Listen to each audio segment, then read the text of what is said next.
സ്വന്തമായിട്ട് നെല്ലിട്ട് നാടൻ മാറ്റുന്നു, കുടിക്കുന്നു, പണിയെടുക്കുന്നു. അല്ലാതെ ഗവൺമെൻറ്റിൻ്റെ ഗ്രാൻഡ് ഒന്നും അവർ മണിക്കൂല്ല. കേരളം പട്ടാ ഫുള്ള് അങ്ങനെയാണല്ലോ. ഈ ഒരു വീഡിയോയിൽ കാണിക്കാൻ പോകുന്നത് ഒരു ലോറി ഡ്രൈവറുടെ ഒരു ദിവസത്തെ കാഴ്ചകളാണ്. നമ്മളിപ്പോൾ പോകുന്നത് കണ്ണൂർ ജില്ലയിലെ രാജഗിരിയിലേക്കാണ്. രാജഗിരിയിൽ നിന്ന് ലോഡ് എടുത്തിട്ട് നേരെ പോകുന്നത് ചൂട്ടാട് ബീച്ചിലേക്ക്. അവിടെയാണ് ഈ ലോഡ് നമ്മൾ തട്ടുന്നത്. വണ്ടി പാർക്ക് ചെയ്തത് ചെറുപുഴ ടൗണിനടുത്താണ്. സ്കൂൾ ടൈം ആയതുകൊണ്ട് തന്നെ 10:30 ശേഷമാണ് ലോഡ് എടുക്കാൻ വണ്ടി എടുത്തത് നമ്മൾ. ഇതാണ് രാജഗിരിയിലേക്ക് കയറുന്ന ഒരു എൻട്രൻസ് എന്ന് പറയുന്നത്. ചെറിയൊരു ടൗണാണ് രാജഗിരി എന്നത്. ഈ രാജഗിരി കഴിഞ്ഞാലുള്ള അടുത്ത പ്രദേശം എന്ന് പറയുന്നത് ജോസ്ഗിരി എന്നതാണ്. ഈ ജോസ്ഗിരിയിൽ വളരെ പ്രധാനപ്പെട്ട ഒരു ടൂറിസ്റ്റ് പ്ലേസ് ഉണ്ട്. തിരുനെറ്റിക്കല്ല് എന്നാണ് അതിനെ അറിയപ്പെടുന്നത്.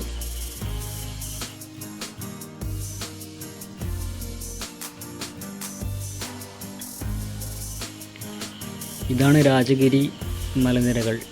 ഈ കാണുന്ന മലനിരകളൊക്കെ കർണാടകയുമായി അതിർത്തി പങ്കിടുന്ന പ്രദേശങ്ങളാണെന്ന് പറയുന്നു. ഈ ഒരു പ്രദേശങ്ങൾ മൊത്തത്തിൽ ഫോറസ്റ്റുമായി ചുറ്റപ്പെട്ടതാണ്. അവിടുന്ന് 7 കിലോമീറ്റർ ഇങ്ങനെ വരുന്ന മാറിയാൽ ചെറുപുഴ ടൗണില്ലേ, അതേപോലത്തെ ദാഹമണ്ഡലം എന്ന് പറയുന്ന സിറ്റിയാണ്.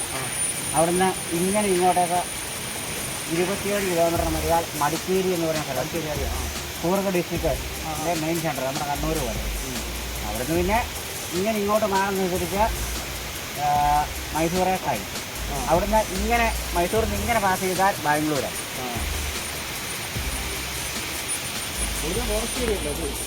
കർണാടകവും തമിഴ്നാടും ഫുള്ള് കൂടുതലും ഫോറസ്റ്റാണല്ലോ. ഇത് നമ്മൾ നേരിട്ട് പാലക്കാട് വിട്ട് കഴിഞ്ഞാൽ പിന്നെ ഫോറസ്റ്റ്. തമിഴ്നാടും കർണാടകത്തിൻ്റെ പ്രത്യേകത മനസ്സിലായില്ലേ? ഇതിപ്പോൾ ഇങ്ങനെ ഒരു കൂട്ടുകുടുംബമാണെങ്കിൽ പിന്നെ ഒരു 5-6 കിലോമീറ്റർ ഉള്ളിൽ ഫോറസ്റ്റാണ്. അത് കഴിഞ്ഞിട്ടായിരിക്കും അടുത്ത കൂട്ടുകുടുംബം. അങ്ങനെയാണല്ലോ അവർ. സ്വന്തമായിട്ട് നെല്ലിട്ട് നാടൻ മാറ്റുന്നു, കുടിക്കുന്നു, പണിയെടുക്കുന്നു. അല്ലാതെ ഗവൺമെൻറ്റിൻ്റെ ഗ്രാൻഡ് ഒന്നും അവർ മണിക്കൂല്ല. കേരളം പട്ടാ ഫുള്ള് അങ്ങനെയാണല്ലോ. പ്രകൃതിൻ്റെ ഒരു അത്ഭുതം കണ്ട ഒരു ചെറിയ വാട്ടർഫാള് ഇതിനപ്പുറത്തേക്ക് ഒഴുകുന്നില്ല. ഇടം കൊണ്ടത് നിന്നു. ഇതിൻ്റെ അടിയിലൂടെ ഒരു മാളം പോകുന്നുണ്ട്. ഈ മാളത്തിലൂടെയാണ് ഈ വെള്ളം പമ്പ് ചെയ്ത് പോകുന്നത്.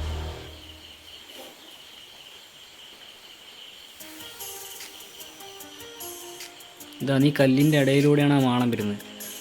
ഈ മാളത്തിലൂടെയാണ് ആ വാട്ടർഫാളിൽ നിന്ന് വരുന്ന വെള്ളം പുറത്തേക്ക് പോകുന്നത്. മഴക്കാലത്ത് ചിലപ്പോൾ ഇതൊരു നല്ല അടിപൊളി വാട്ടർഫാളായിട്ട് മാറാൻ ചാൻസ് ഉണ്ട്.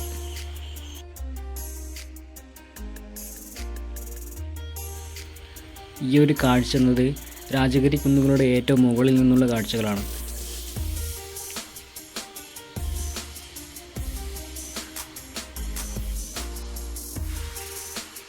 ആ കോട കൊണ്ട് മൂടപ്പെട്ട പ്രദേശങ്ങളെല്ലാം കർണാടക, മൈസൂർ തുടങ്ങിയ പ്രദേശങ്ങളാണെന്നാണ് നേരത്തെ പരിചയപ്പെട്ട ആ ചേട്ടൻ നമ്മളോട് പറഞ്ഞു തന്നത്.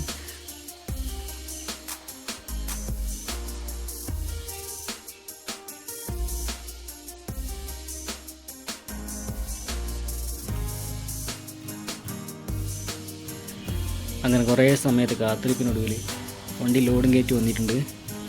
ഇതാണ് ലോഡ് എടുക്കുമ്പോഴേ നമ്മളെ വണ്ടി. ഇത് 12 വീലിൻ്റെ ഒരു ചെറിയ ടിപ്പറാണ് കേട്ടോ.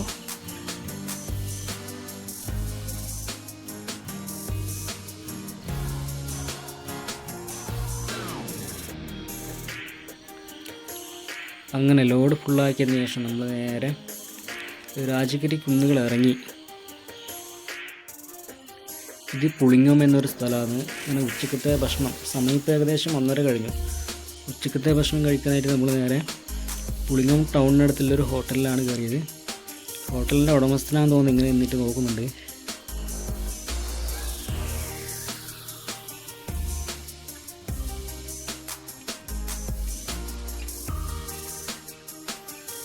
ഇതാണ് ഞങ്ങളുടെ ഇന്നത്തെ ഉച്ചഭക്ഷണം. പത്തലും ചിക്കനും ഇത് രണ്ടും മിക്സ് ആക്കിയിട്ടുള്ളൊരു വിഭവമാണ്. പത്തലും ചിക്കനും മിക്സ് ആക്കിയിട്ട് കഴിക്കുന്നത് ഞാൻ ആദ്യമായിട്ടാണ്. നല്ല ടേസ്റ്റ് ഉണ്ടായിന്. അത് കൂടാണ്ട് ഒരു ചെറിയ ചായയും കുടിച്ചു.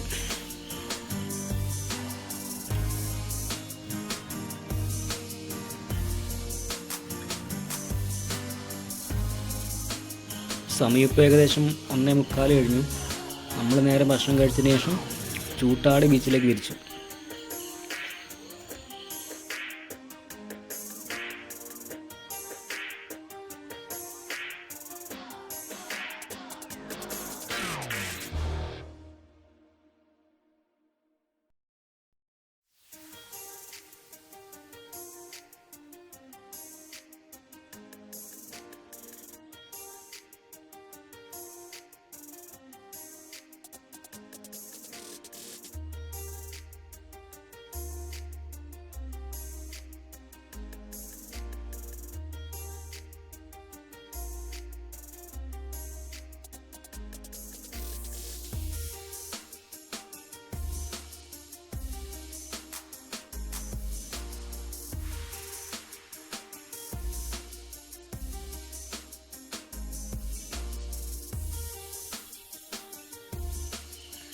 അങ്ങനെ 1.5 മണിക്കൂറിൻ്റെ യാത്രകൾക്ക് ശേഷം നമ്മൾ ചൂട്ടാട് ബീച്ചിലേക്ക് എത്തി.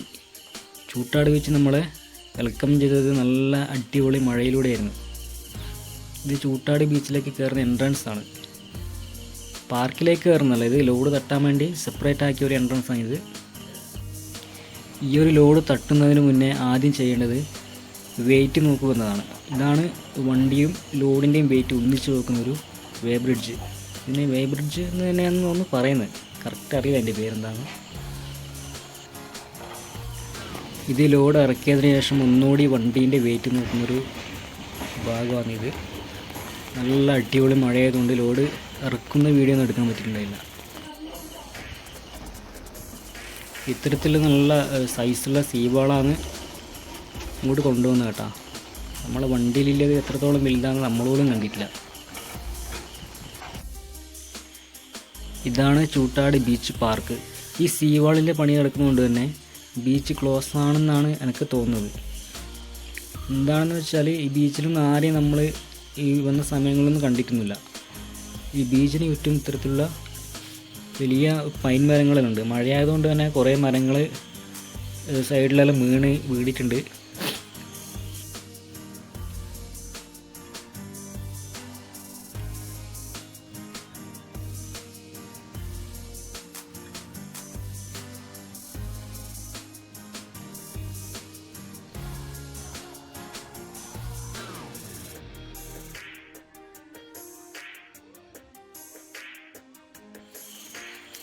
ഇത് ചൂട്ടാട് ബീച്ചിൽ പെറ്റ്സ് ലാൻഡ് എന്ന് പറയുന്ന ഒരു സംരംഭം ആണെന്ന് തോന്നുന്നു. ഫുൾ ക്ലോസ് ആയിരുന്നു നമ്മൾ പോയ സമയത്ത്. പെറ്റ്സ് ലാൻഡിൻ്റെ അടുത്ത് പോയതല്ലോ, അപ്പോഴത്തേക്കൊണ്ട് 2 പുലിക്കുട്ടികൾ നമ്മളെ കണ്ടിട്ട് നമ്മളെ അടുത്തേക്ക് വരുന്നത്. നല്ല രസമുണ്ട് ഈ പൂച്ചനെ കാണാൻ വേണ്ടിയിട്ട്. എന്തായാലും നമ്മളെ കണ്ടപ്പോൾ തന്നെ നമ്മളെ അടുത്തേക്ക് വന്നു. നല്ല കമ്പനിയാണ്. മഴയൊക്കെ നനഞ്ഞ് നല്ല രസമുണ്ട് ഇതിനെ കാണാൻ വേണ്ടിയിട്ട്. കുറേ സമയം നമ്മളെ അടുത്ത് ഇത് സ്പെൻഡ് ചെയ്തിന്. ഇതിൻ്റെ എല്ലാം കുറേ ഫോട്ടോസും വീഡിയോസിലും നമ്മൾ എടുത്ത് വെച്ചിട്ടുണ്ട്.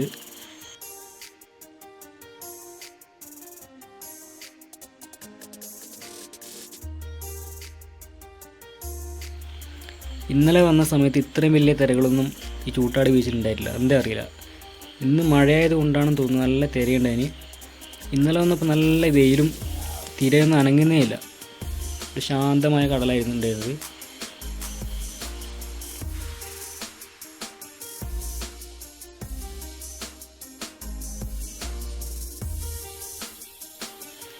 ഇത് ഇന്നലത്തെ കാഴ്ചകളാണ്, ഇന്നലത്തെ കാഴ്ചകളാണിത്.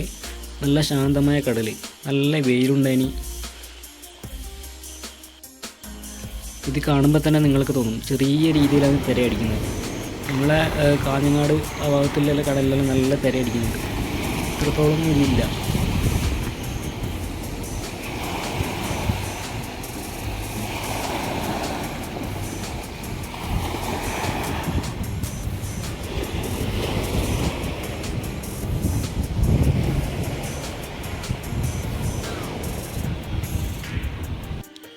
നല്ല മഴയായതുകൊണ്ട് നമുക്ക് ചൂട്ടാട് ബീച്ചൊന്നും എക്സ്പ്ലോർ ചെയ്യാൻ പറ്റിയിട്ടുണ്ടായില്ല.